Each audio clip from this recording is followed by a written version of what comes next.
अस्सलाम वालेकुम, मैं हनीफ दवामी और आप लोग देख रहे हैं टोरंटो में पाकिस्तानी कम्युनिटी का मकबूल न्यूज़ चैनल द आवामी नाज़रीन। आज के प्रोग्राम में जो है हम पुलिस के प्रमोशन बोर्ड की एक ब्रेकिंग न्यूज़ भी शामिल कर रहे हैं कि इस तरह के मुतनाज़ा प्रमोशन बोर्ड का आखिर मास्टरमाइंड कौन है।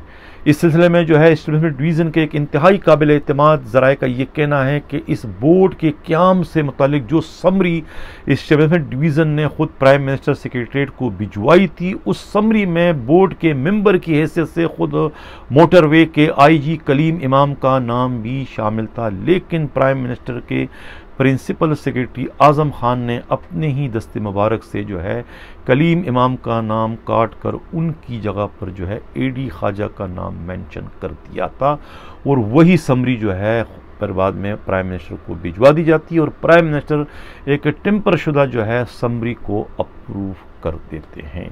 जिसके बाद अब हम अब ये कह सकते हैं कि इस मुतनाज़ा प्रमोशन बोर्ड का जो है खालिक या इसका मास्टरमाइंड कोई और नहीं, खुद आज़म खान है। अब सवाल ये पैदा होता है कि आज़म खान इस प्रमोशन बोर्ड से वो कौन सा काम लेना चाहते हैं जो काम मेंबर की हैसियत से कलीम इमाम नहीं कर सकते थे और ख़ुद AD ख्वाजा कर सकते हैं। आखिर वो कौन सा काम है?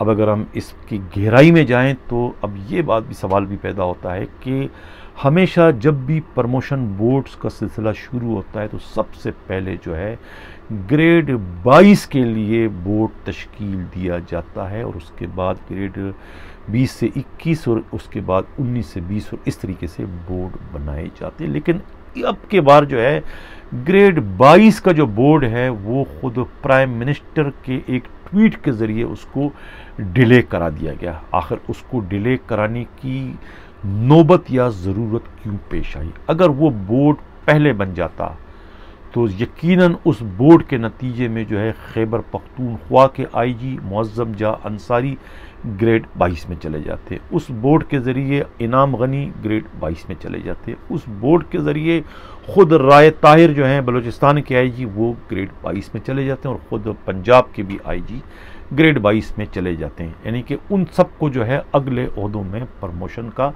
इम्कान था। अब सवाल ये पैदा होता है कि बोर्ड ना करके क्या उनको तरक्की से रोकना था या क्या मकसद थे? यानी कि इस वक्त जो ये बोर्ड में तीन मेंबर जो सिंध के शामिल किए गए उसकी वजह सिर्फ ये बताई गई है कि ग्रेड 22 के अफसरान नहीं थे, उनकी कमी थी, इस वजह से इनको शामिल करना पड़ा। तो अब जब ये बोर्ड हो रहा था ग्रेड 22 का तो क्यों उसको डिले किया? यानी इसका मतलब तो ये हुआ कि आप लोगों ने खुद ही जो है किल्लत पैदा की। अगर वो ग्रेड 22 का बोर्ड पहले हो जाता तो फिर इस बोर्ड में जो है खैबर पख्तूनख्वा की नुमाइंदगी जो है वो करते, क्या नाम है, मुअज़्ज़म जा अंसारी करते और बलूचिस्तान की नुमाइंदगी जो है वो राय ताहिर करते। लेकिन वो एक प्लानिंग और एक साजिश के तहत जो है उस बोर्ड को जो है जानबूझ के जो है डिले कराया गया ताकि ग्रेड 22 के अफसरों की किल्लत हो और उस किल्लत को जवाज़ बनाकर जो है अपने पसंद के मेंबरों को इस बोर्ड में शामिल कर दिया जाए, जो कि उन्होंने कर दिया। और AD ख्वाजा का जो नाम शामिल किया गया वो समझ से बालातर है। यानी कि एक मेंबर था उसकी जगह पर एक बहुत ही यानी कि बेहतरीन मेंबर था हर लिहाज से। यानी कि मेरा इशारा जो है मोटरवे के IG की जानिब उनका नाम क्यों काटा गया? अब ये जो है शकूक व शुबात जो है इससे पैदा हो रहे हैं कि आखिर वो कौन सा काम है। इस सिलसिले में हमारे अपने नुमाइंदे का कहना है कि वो काम की भी जो है वजह सामने आ गई। वो काम कौन सा काम है? वो जो 8 DIGs थे जिनको जबरी तौर पर रिटायर करने का प्लान बना दिया गया था और जो कोर्ट जाके स्टे उन्होंने लिया था, अब खुद प्राइम मिनिस्टर ने उन 8 DIGs को एक चांस और दिया। यानी कि उनका केस जो है अब इस बोर्ड को भेजा जाएगा, यानी कि इसी बोर्ड से उनके फैसले भी करवाए जाएंगे। यानी कि इस बोर्ड को इस तरह मुतनाज़ा बनाने की ज़रूरत या नौबत इसलिए पेश आई कि इस बोर्ड को जो है वो हथियार के तौर पर उन 8 DIGs को घर भिजवाने के लिए इस्तेमाल किया जाएगा। इस बोर्ड को बनाने की सबसे जो बड़ी जो वजह थी वो ये थी जो अब सामने आ गई, यानी बिल्ली जो है अब थैले से बाहर निकल आई कि आखिर इस तरीके का मुतनाज़ा बोर्ड बनाने और ग्रेड 22 का बोर्ड जो है उसको डिले करने की वजह क्या थी। वो वजह अब सामने आ गई कि इन्हें एक इस तरह का बोर्ड बनाना था जिससे इन 8 DIGs को जो है जबरी तौर पर घर भिजवाया जा सके, जिसमें मज़हरुल हक काका खैर हैं, मुजाहिद अकबर ख़ान हैं, मोहम्मद आज़म अव्वल ख़ान हैं, अज़हर रशीद हैं, फ़िरोज़ शाह हैं, अहमद असद जहांगीर है, अजीम लगारी हैं और उमर शेख के नाम शामिल हैं।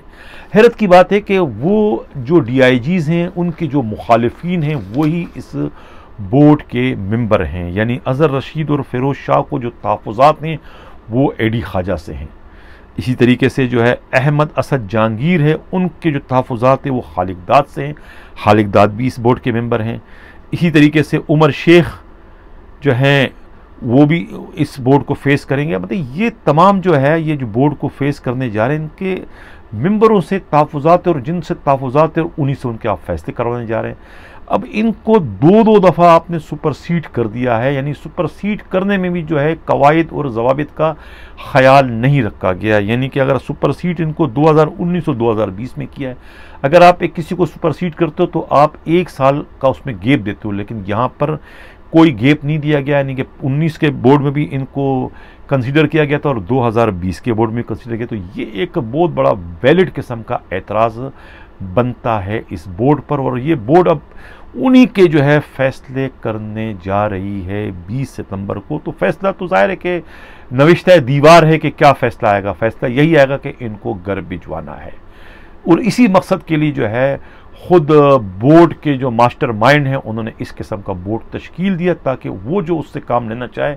वो काम जो है वो बाआसानी लिया जा सके। तो बोर्ड को मुतनाज़ा बनाने का मकसद ये था नाज़रीन, जो मैंने आप लोगों के सामने शेयर किया कि इस तरह का बोर्ड आखिर बनाने की ज़रूरत या नौबत क्यों पेश है। और कल के प्रोग्राम में मैंने जो सिंध के जिन 3 बड़े अफसरों का जिक्र किया था नाकिदीन के हवाले से कि वो भी इस बोर्ड के ज़रिए उन्हें भी जो है प्रमोशन दे दिया जाएगा, जिसमें जावेद आलम ओडो जो DIG हैं वो यानी कि 20 से 21 में चले जाएंगे, और इसी तरीके से मुनीर शेख वो भी ग्रेड 20 से 21 चले जाएंगे। उस तरीके से अब्दुल सलाम शेख जो है उनको जो है ग्रेड 19 से 20 दे दिया जाएगा। ये आज की तारीख में मैं इसका अनाउंस कर रहा हूँ कि ये एक तरीके से अनअपोज जो है इनको अगले ओहदे के लिए मौजू करार दिया जाएगा। और इसी में जो है खुद चीफ मिनिस्टर सिंध की जो PSO हैं फर्रुख बशीर और ख़ुद मुक़द्दस हैदर जो है इनको भी जो है ग्रेड 19 से 20 में यही बोर्ड जो है प्रमोट कर देगा। जो बोर्ड जो है वो 8 DIGs को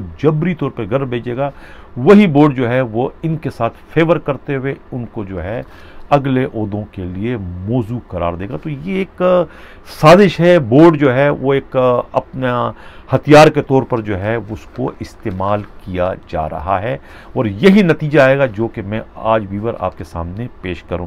नाज़रीन के प्रोग्राम के मैं अगले खबर की जाने बढ़ूँ। जिन लोगों ने अभी तक हमारा चैनल सब्सक्राइब नहीं चाहते हैं कि आपको खबर इसी तरीके से जारी व सारी रहे, तो हमारे चैनल को सब्सक्राइब भी करें, लाइक भी करें और शेयर भी करें। जेल पुलिस से एक बड़ी अहम तरीन खबर ये आई कि नेप पुलिस ने जो है वो जेल के 3 ऐसे जेलरों, एक यासीन मंगन है, एक जो है अजीम कादर थेबो है और एक मंजूर शाह, उनके खिलाफ तहकीकात शुरू कर दिए कि इनको ग्रेड 14 के ये जो हैं जेलर हैं इनको एकदम से ग्रेड 17 में प्रमोशन किस कानून के ज़ाब्ते के तहत दिया गया है, इनको किसने प्रमोशन दिया। इनका जो प्रमोशन है ये है 6 अक्टूबर 2019 को इन्हें होम सेक्रेटरी सिंध अब्दुल कबीर काजी ने इनको प्रमोट किया। इसमें से जो यासीन मंगन हैं ये उस वक्त के IG नुसरत मंगन के जो है ये भतीजे बताए जाते हैं। इस तरीके से जो है ख़ुद साबिका एडिशनल IG कराची गुलाम कादर थेबो के बेटे अजीम कादर थेबो हैं, और ख़ुद जो है खुर्शीद शाह जो बड़े कहने में सियासतदान हैं उनके एक रिश्तेदार मंजूर शाह है, उनको जो है ग्रेड 14 से एकदम ग्रेड 17 में प्रमोशन दे दिया गया। हालांकि जो लेटर जो ऑर्डर जारी किया था खुद होम सेक्रेटरी सिंध ने उस वक्त ऑर्डर में इन्हें ग्रेड 16 का जाहिर किया गया। हालांकि वो ग्रेड 16 के नहीं थे, उस वक्त ग्रेड 14 के थे, लेकिन वहाँ भी गलत बयानी से काम लिया और उनको ग्रेड 16 से 17 का प्रमोशन भी इनका इख्तियारात का नाजायज़ इस्तेमाल है। इनके ख़िलाफ़ जो है नेब के डिप्टी डायरेक्टर इमरान शेख जो है वो तफ्तीश कर रहे हैं। आज 2 जेलरों की पोस्टिंग हुई है। एक मुनव्वर शाह को जो है वो मीरपुर ख़ास का जेलर बना दिया और इस तरीके से अनवर मुस्तफ़ा को जो है प्रिंसिपल ट्रेनिंग सेंटर बना दिया गया है हैदराबाद का। नाज़रीन, इसी तरीके से जो है कुछ नेब में जो है कोई 4 डिप्टी डायरेक्टरों और एक असिस्टेंट डायरेक्टर, क्या नाम है, 7 असिस्टेंट डायरेक्टरों की पोस्टिंग हुई है कराची नेब में। कराची नेब में जो है कुल 11 अफसरों की पोस्टिंग हुई है आज, जिसमें 4 डिप्टी डायरेक्टर और 7 असिस्टेंट डायरेक्टर शामिल हैं। 4 डिप्टी डायरेक्टरों में जो है नेब लाहौर से जो है डिप्टी डायरेक्टर तौसीफ हनीफ हैं, रावलपिंडी नेब से जो है असद मसूद जंजुआ है और इसी तरीके से जो है रावलपिंडी से जो है नदीम फराज भी है और ख़ुद के खैबर पख्तूनख्वा नेब से जो है डिप्टी डायरेक्टर सादिकुल्ला खान का भी ट्रांसफ़र जो है नेब कराची में कर दिया गया है। इसी तरीके से जो असिस्टेंट डायरेक्टर 7 ट्रांसफ़र है उसमें नेब लाहौर से जो है मोहम्मद बकार हसन है, जानजेब अजमत चट्टा है और हाफिज़ उस्मान अली है। रावलपिंडी नेब से जो है असिस्टेंट डायरेक्टर साद गफूर हैं और खैबर पख्तूनख्वा से असद अली है, खैबर पख्तूनख्वा से फवाद अहमद भी है और लाहौर से असिस्टेंट डायरेक्टर मोहम्मद हसन को जो है नेब कराची ट्रांसफ़र कर दिया। ये समझ में नहीं आ रहा है कि नेब कराची में इतने ज़्यादा अफसरों की ज़रूरत क्यों पेश आई। क्या कोई नेब कराची कोई बहुत बड़ा ऑपरेशन सिंध के जो है करप्ट माफी के ख़िलाफ़ करने जा रहा है, जो उन्हें इतने ज़्यादा असिस्टेंट डायरेक्टर या डायरेक्टरों की ज़रूरत पेश आई, या फिर उनके पास इंक्वायरियों का, करप्शन का बोझ बहुत ज़्यादा बढ़ गया है जिसकी वजह से उन्हें इतने ज़्यादा अफसरों की ज़रूरत पेश आई है। नाज़रीन, इससे कबल के हम प्रोग्राम के अगले खबर की जाने बढ़े। जिन लोगों ने अभी तक हमारा चैनल सब्सक्राइब नहीं किया, चाहते हैं कि आपको खबर इसी तरीके से जारी व सही तरह चैनल को सब्सक्राइब भी करें, लाइक भी करें और शेयर भी करें। अब हमारा प्रोग्राम का जो मशहूर सिलसिला है कि कुछ भी ना कहा, कुछ कह भी गए, कुछ कहते कहते रह भी गए। जब IG सिंध जो हैं सरदार फैयाज़ अहमद ख़ान लगारी होते हैं तो उस वक्त ये 2013 की बात है, 18 की बात है मेरा ख्याल है, ये फैयाज़ लगारी 13 की बात है। जब वो IG सिंध होते हैं उस वक्त जो है एक DIG उनके पास होते हैं हेडक्वार्टर के। DIG हेडक्वार्टर होते हैं एक जो इस वक्त एक बहुत बड़े ओहदे पर फाइज हैं पुलिस में। वो DIG ने जो है अपने ज़ाती फ़ायदे के लिए किस तरीके से सिंध हुकूमत को तकरीबन कहते हैं 11 करोड़ रुपए का चूना लगाया। DIG मौसूफ ने जो है अपने अमेरिका के ट्रिप के लिए एक कंपनी से सौदा किया, मुआहदा किया। उस कंपनी से जो है मीरान इंटरनेशनल नामी एक कंपनी बताई जाती है, जिससे कोई एक ऐसा लोकेटर सिस्टम 3G का ख़रीदा जो कि नाकारा था। हालांकि उस वक्त कराची में जदीद सिस्टम जो था 4G का वो ऑपरेट कर रहा था। उसके बावजूद पुलिस के लिए जो है नाकारा तरीन जो सिस्टम था 3G का, वो उसका मुआहदा किया उस कंपनी से। क्यों? क्योंकि उस कंपनी ने उन्हें एक बहुत बड़ी पुरकशिश एक ऑफ़र की थी। उस पुरकशिश ऑफ़र क्या थी? अमेरिका का ट्रिप, यानी $20,000 उन्हें दिए और अमेरिका का ट्रिप, 1 महीने का होटल का, रहन सहन का, 1 हफ्ते का खर्च, वो सब कंपनी ने पे किए और उसके बाद $80,000 उन्हें मज़ीद भी दिए। इस $80,000 लेने और अमेरिका के ट्रिप की खातिर जो है 11 करोड़ का चूना जो है उस DIG ने खुद अपने ही महकमे को लगाया और उस नाकारा सिस्टम को ख़रीदने पर जो है उस DIG का कराची के पुलिस चीफ जो उस वक्त के थे शाहिद हयात से बहुत सख्त किस्म की झड़प भी हुई थी। अब अंदाज़ा लगाएं कि वो कौन सा DIG था जिसने अपने ज़ाती फ़ायदे को फोकियत दी अपने महकमे पर, यानी पुलिस को 11 करोड़ का चूना लगाया, यानी कि अपनी बोटी के लिए उसने दूसरे का बकरा ज़बह करने से भी गुरेज नहीं किया। बिल्कुल उस तरीके से अपना पेट भरने के लिए, चंद टकों के लिए किस तरीके से अपने ज़मीर का सौदा किया और किस तरीके से जो है सिंध पुलिस को जो है 11 करोड़ का चूना लगाया एक अमेरिकी के ट्रिप के लिए, $80,000 के लिए। ये सब कुछ इख्तियारात का नाजायज़ इस्तेमाल किया, जिस पर अब इंक्वायरी करने की ज़रूरत है। नाज़रीन, इजाज़त जाने से पहले इतना अर्ज़ करता चलूँ कि जो लोग डिस्ट्रिक्ट वेस्ट जोन में जो है नए डीआईजी के आमद पर बगले बजा रहे हैं, शादियाने बजा रहे हैं, वो गलत फहमी में हैं। नासिर आफ्ताब के डीआईजी वेस्ट बनने से या कि ख़ुद कैप्टन आसिम के वहाँ से ट्रांसफ़र होने से कोई डिस्ट्रिक्ट वेस्ट में कोई दूध और शहद की नहरें बहना शुरू नहीं हो जाएगी, बल्कि ऑर्गेनाइज जराइम की तादाद में और इजाफा हो जाएगा।